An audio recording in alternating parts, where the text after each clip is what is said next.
A recent incident in Minnesota has stirred strong emotions across the country. Opinions are clashing, voices are loud. But before choosing sides, there is a deeper question we must ask.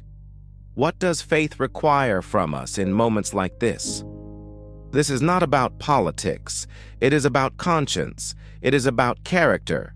It is about reflecting the image of Christ. Reports indicate that a law enforcement operation involving ICE ended with the loss of a life. Details are still being examined, and official reviews are ongoing. Rather than rushing to judgment, this moment calls for restraint, clarity, and wisdom. One way to understand this tragedy is through the lens of personal safety. In high-stress encounters with armed officers, resistance can escalate danger. Remaining calm, following instructions, and avoiding confrontation can save lives. Choosing compliance in those moments is not surrender.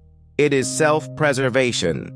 Faith teaches us that wisdom often speaks quietly, especially when fear and tension are high. Yet there is another layer we cannot ignore. Regardless of legal conclusions, violence always raises a moral question.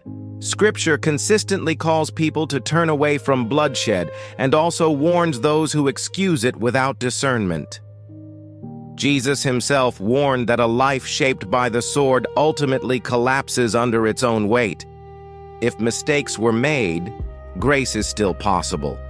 God does not abandon people because they fail. But grace never erases accountability. Divine justice sees what courts and systems sometimes miss. When a nation declares that it stands under God, its institutions inherit a moral calling.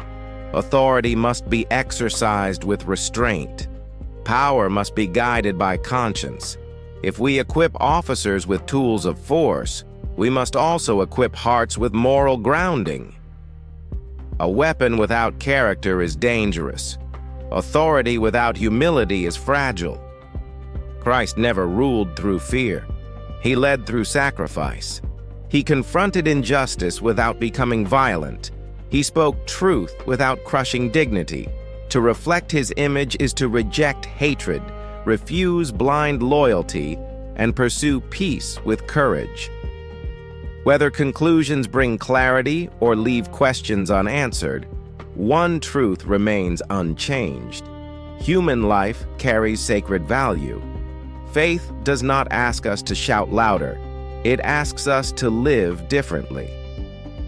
If this reflection challenged you, leave a comment saying, "I choose to reflect the image of Christ."